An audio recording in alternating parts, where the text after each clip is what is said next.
Hi, this is Al Explain. This time I'm going to explain Rec Dome. Rec Dome, model number MS-09R, is a space-use heavy armor mobile suit of the Principality of Xi'an. Rec Dome, as its model number suggests, is a variant of MS-09 Dome, modified to be provisioned to operate in space instead of on Earth.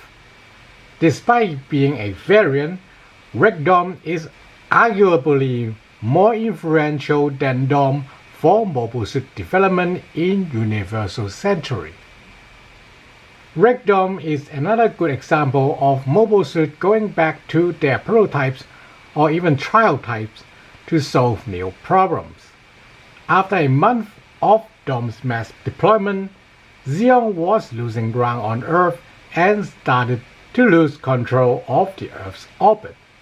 So Xi'an prepared for the retreat of most of its Earth forces. However, due to the Zaku successor mobile suit being delayed thanks to the Gundam's reputation, Xi'an's Space Force were still using Zaku 2. Sure, there are lots of upgrade packages for them, but majority of them are still basic Zaku 2F, often outclassed by Federation's mobile suits, despite having more experience and fully trained pilots. Xi'an need a new mobile suit that can stand up to the Federation's counterpart in order to marginalize their numerical disadvantage, and they needed that yesterday. Xionic, the manufacturer of Zaku 2, suggests a wide adaptation of Zaku 2 high mobility type. However, the Zaku 2R is notoriously hard to control and maintain, with the dozens in deployment only assigned to ace pilots.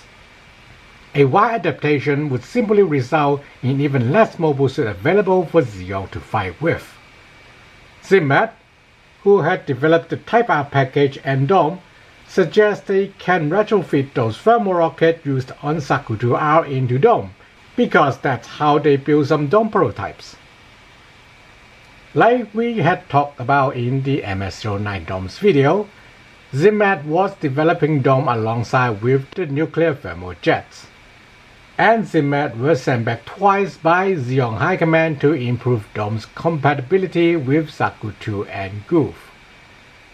So Zimat built a batch of Dome prototypes from Zaku 2 with thermal rockets used on Zaku 2R to simulate the stress nuclear thermal jets cause on Dome, like power system, targeting system, structure, or even pilots. While Xi'an test reports usually call these prototypes space use or space type, Zimat internally call them rocket type for the thermal rocket installed. Test pilots picked up rocket type from Zimat engineers and technicians, and very soon shortened it to Rec Dome. For Zimat, they built rocket type prototypes for their own field tests. Some tests like acceleration stress tests or live firing tests had to be done in outer space because the interior of space colonies are limited. This means Zimat not only had blueprints to fit thermal rockets in Dome, they also had the software for Dome to fight in space. Xi'an High Command were overjoyed to say the least, because this means they could shift the Dome production line into Rec Dome production line very quickly, and they could modify Dome returned from Earth into Rec Domes. Xionic did not mind this arrangement too terribly much, as they were owned by the Principality and they got to sell more R-type thermal rockets all the same. What makes Rec Dome different from Dome? Let's take a closer look starting from the head. Rec Dome's head is exactly the same as Dome's. The same extra vertical track for the mono-eye, same transmission pipe tucked under the helm. The optics are also the same. Xi'an just need to set the fire control system to space settings with minimum vertical and windage compensation.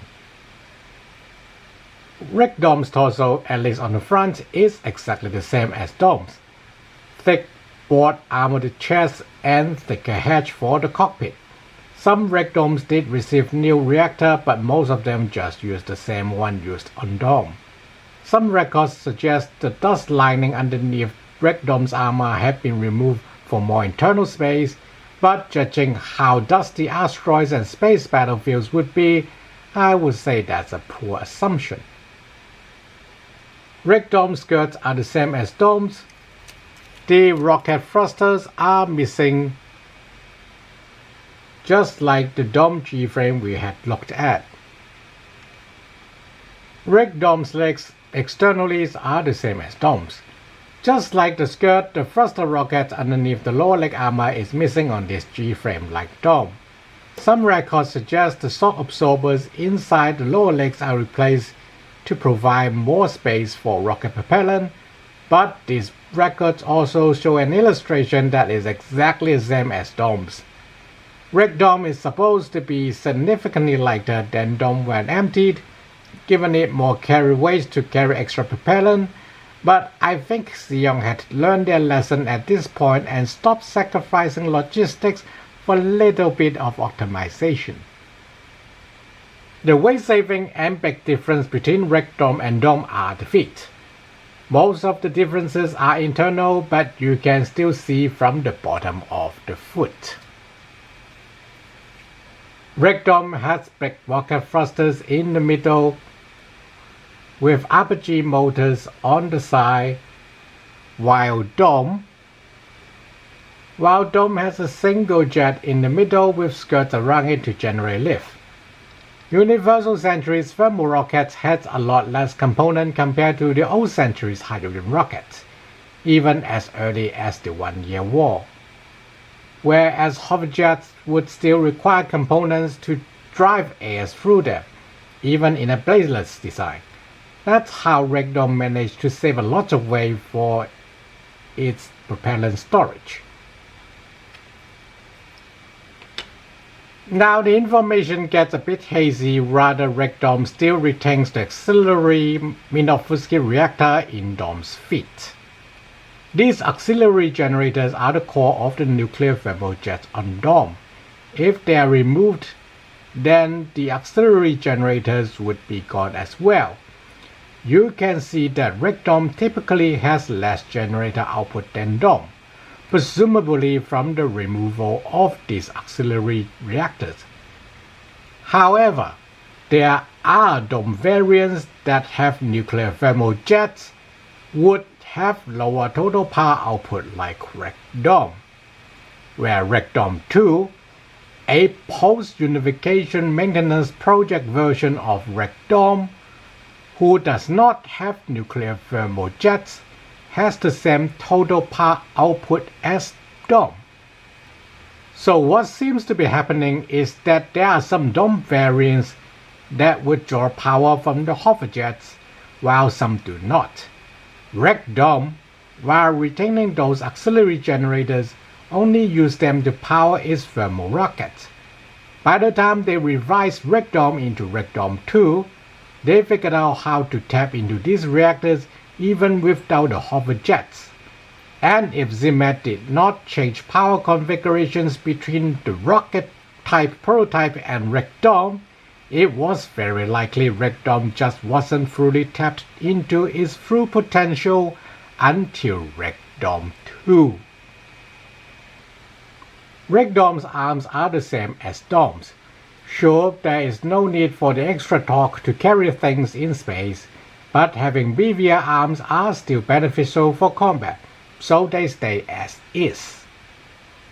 Wreck dome's back is another place you can easily tell apart from dome. The minimalist backpack is enlarged for a larger propellant tank and a larger rocket thruster, because unlike dome, who can rely on hoverjets to continue moving around, or even walking at the worst case scenario, but in space, you most likely wouldn't even be able to find a scrap to hop around from. So having as much propellant as possible is the best way to go. This setup also allows ace pilots to hit full throttle to get the speed they needed, while less skilled pilots just need to be gentle about it. The heat saber holster is still located in the middle for easy access. Rig Dome's weaponry is the same as Dome's: a heat saber, a giant bazooka, and a beam diffuser. This worked well for Dome and worked well for MS-06R. There was no reason for Xeon to change them.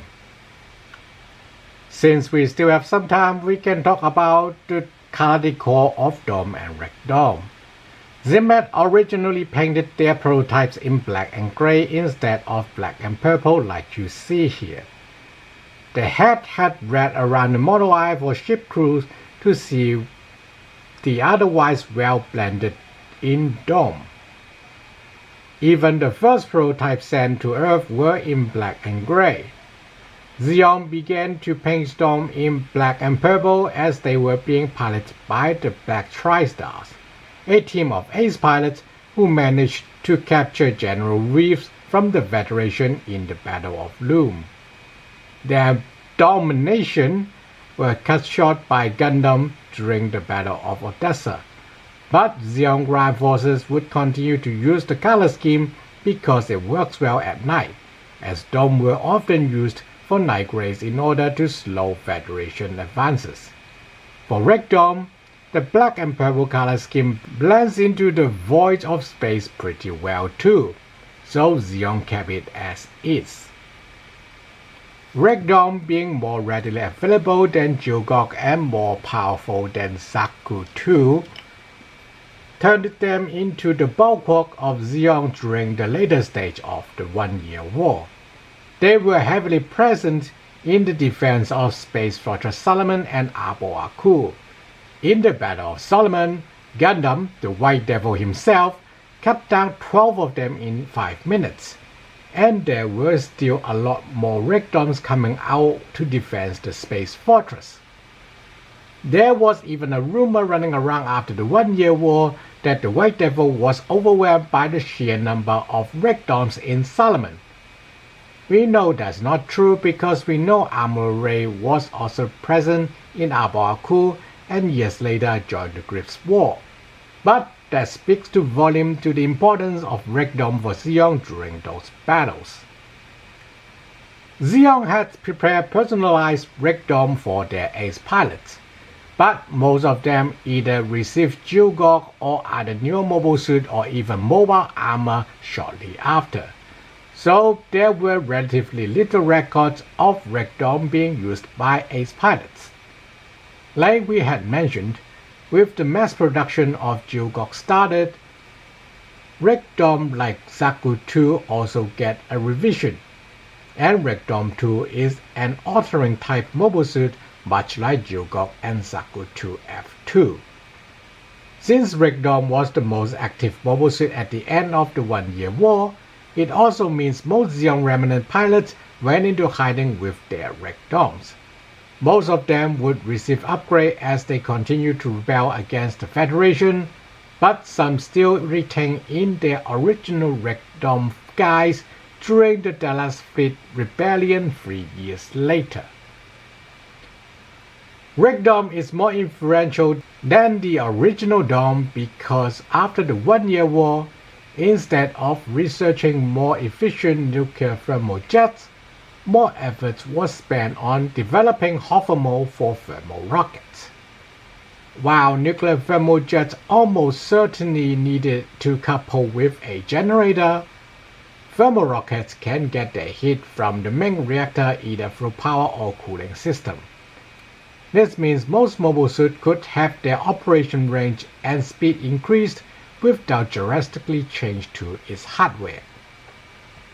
By UC0086, during the Grips War, most mobile suits, even space use only ones, would have a hover mode for their thermal rockets because that greatly improves their propeller efficiency on celestial bodies like the moon or asteroids. Rig Dome also influenced mobile suit development for everyone after the 1-Year War. Rig Dias, or Gamma Gundam, is designed as a Rig Dome Gundam hybrid. It was so successful it spawned an entire Anaheim family of mobile suits. The Federation also adopted some of the Rec-Dom's design for their own, most notably the enlarged lower legs with rocket thrusters hidden underneath. Xeon Remnants and New Xeon developed both direct successors to Rec-Dom and mobile suit heavily influenced by it. Sure, a lot of this design can be tracked back to Dom, but Rec-Dom is the base model where more typical thermal rockets were used. While Rec-Dom did not change the course of 1-year war for the Principality of Xeon, nor was it as iconic as Zaku, it laid the stage for mobile suit development for years to come, and we can still see its influence throughout the Universal Century. Thanks for watching.